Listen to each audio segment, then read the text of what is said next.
for the previous how many days, hindi lang po ako nag-suffer, pati yung pamilya ko po dahil dinadrag po yung pangalan ko sa bagay na wala po ako alam at wala akong kinalaman at wala akong sinasabi. Hindi ko alam bakit ganun po. Na-stroke na ho lahat dahil dito. Sorry, James. Sorry for your condition. I apologize, ha? I apologize na nagkaganyan ka. Parang niya ako pinagbintangan sa bagay na wala po akong ginawa. Hindi naman ako tama ito. Yung pangalan ko, pangalan ng pamilya ko, sinira sa lahat. I just would like to inform the body, especially my colleagues, about the status of James Kumar. How I wish he is here, but wala siya dito. So Maybe, Mr. Chair, we can hear from the lawyer of Mr. Kumar about his absence. she's not invited as a resource person, but her role here is has to be limited for giving legal advice to James Kumar. But if you want to ask her, then yes, can we administer? administer the oath? Yeah. Please raise your right hand, ma'am. Do you swear to tell the truth, the whole truth, and nothing but the truth in this investigation, ma'am? Thank you very much, ma'am. Please take your seat. Attorney, if I may, Mr. Chair, what happened to your client? Thank you. Senator, last Friday, we were going to the Parañaque prosecutor's office to file a case against the people who used his name. However, on our way there, he started getting dizzy. So we brought him straight to Makati Medical because we called his doctor. And apparently, we have the report now from the doctor that he had a transient ischemic attack, which is a stroke. And when they checked him, meron pong bara, I think 55% yung bara sa vein. And at the same time, he was suffering from acute bronchitis, Your Honor. So may tubig din sa baga. So if any doctors from the Senate or from the parties, even if we bring the reports, the scans, they will be able to find the same, they will have the same findings, Your Honor. Since we are not doctors here, we cannot attest to the veracity of this medical certificate. But I know the attending physician, Dr. Ro Lapitan, he is also my cardiologist before, and he's a very good cardiologist, Mr. Chair. Yeah, thank you, Senator Jing. In fact, I have no doubt about that medical certificate. Pinirmahan niya ng doktor. May oath ang doktor na talagang hindi sila dapat magsisinungaling sa kanilang tungkulin. But then again, being the chairman of this committee, gusto ko rin talagang andito sana siya. I have conversed with the lawyer of James Kumar, and with the permission of the chair, if you will allow it, if he can participate virtually, Mr. Chair. Are you listening, Mr. Chair? Please, continue. I'm listening. If I have conversed with the lawyer of Mr. Kumar, with the permission of the committee, with the chairman of the committee, if he can participate virtually from the hospital, Mr. Chair. Well, he is within Philippine jurisdiction, and because of his medical condition, we can allow that, Your Honor. Sir, we are just getting the clearance now from Dr. Lapitan, Your Honor. All right. And we have sent already the link, just a few minutes, Your Honor. Because Dr. Lapitan is in Makati Med naman, sir. All right. How many minutes are we going to wait? All right. While we are waiting, I'll just proceed with the questioning of Yes, go ahead. Mr. Morales. Okay. Anyway, before I proceed asking questions to Mr. Morales, I think Mr. Kumar is ready to attend virtually, Mr. President. Yes, If the chair will allow it. Okay lang ba sa inyo na para bang nakukonsensya na nasa loob ng hospital, tinatanong natin yung tao? Baka may mangyari dyan. Pumayag na raw yung doctor, Mr. Chair, according to the lawyer. Baka may mangyari dyan. The doctor did not agree, but James just wants it already. No.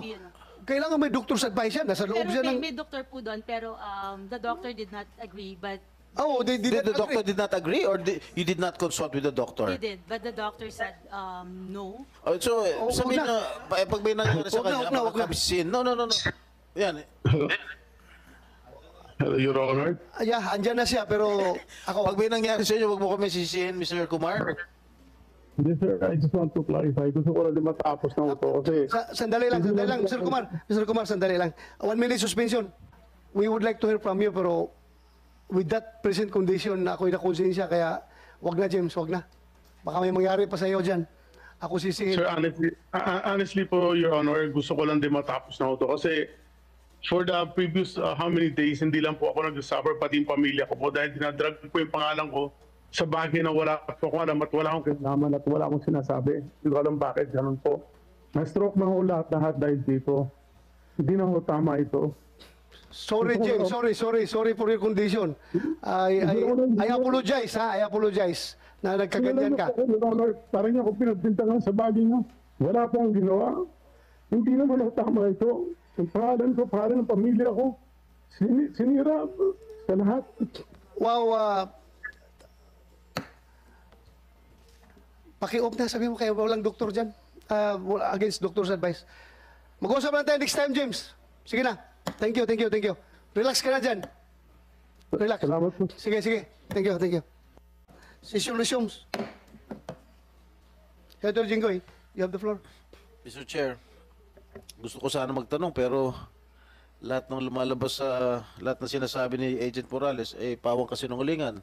Susunod na tanong ko, magsisinungaling na naman. So ano po mahihita natin dito sa polluted source nito? Okay, last question, Mr.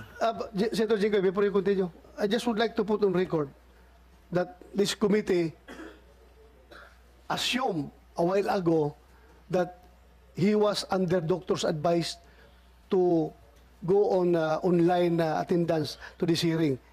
But unfortunately, ngayon mo lang sinabi na wala palang advice ang doktor, kaya as chairman, I have to rule not to continue with the questioning of James Kumar because of his condition. Kung may mangyari, ako pa mananagot. Ha? Just for the record, baka sabihin nila, hindi pinakinggan ni Bato yan kasi gusto pa i-drag pang investigation ng mahaba. No! Ako gusto ko ngayon na.